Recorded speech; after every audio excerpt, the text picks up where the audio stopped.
refuge is very crucial, very important. There are many ways to really release your grief by speaking to somebody or getting help.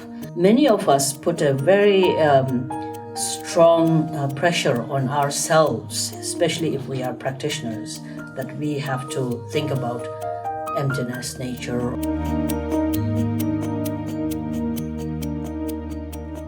Depends on the individual who is going through this process of grief. I think many of us put a very strong pressure on ourselves, especially if we are practitioners, that we have to think about emptiness, nature, or that this is all delusion or illusory appearance, and which from the profound teachings and philosophical perspective, it is essentially true.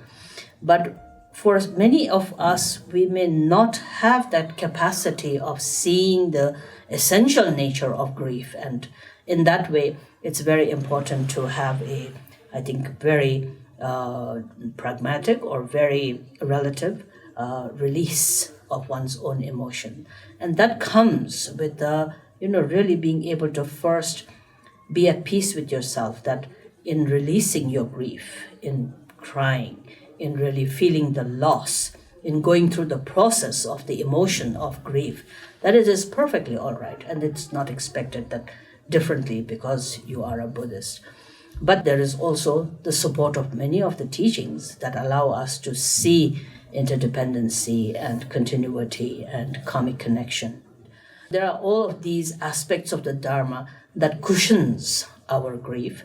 But on the other hand, I also think even in the mundane psychological areas, there are many ways to really release your grief by speaking to somebody or getting help.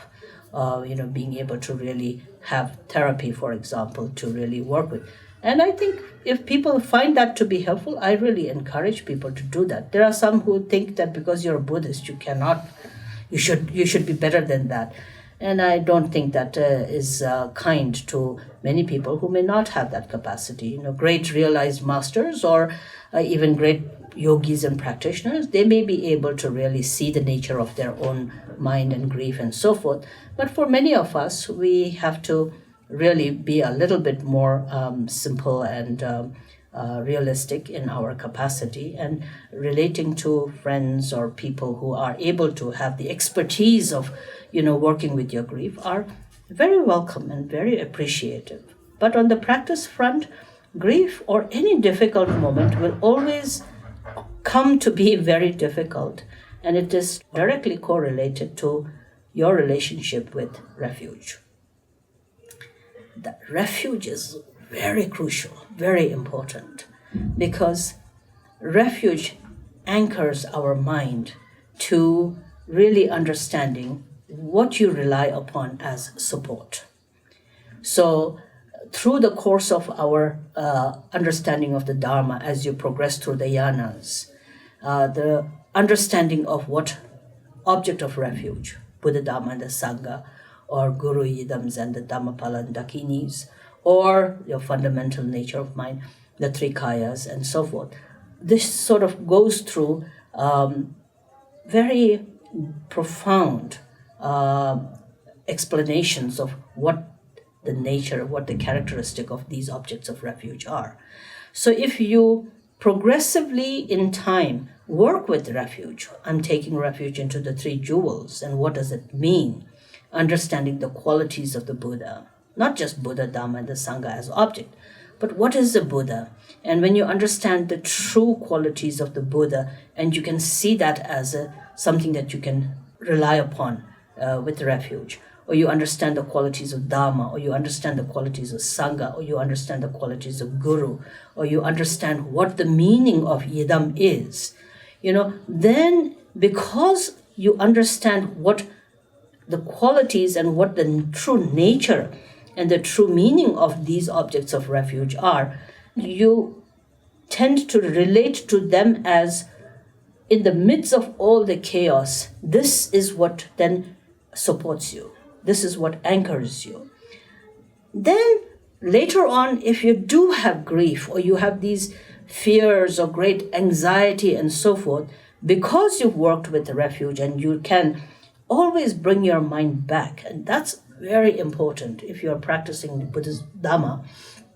I really think that being able to really understand the concept of refuge and take refuge, not just as a religious thing or a spiritual thing, but when you understand the meaning of and the true nature of these objects of refuge, then it's like, if you have a boat and it is tied to a good anchor, it stays there, it supports it in the storm.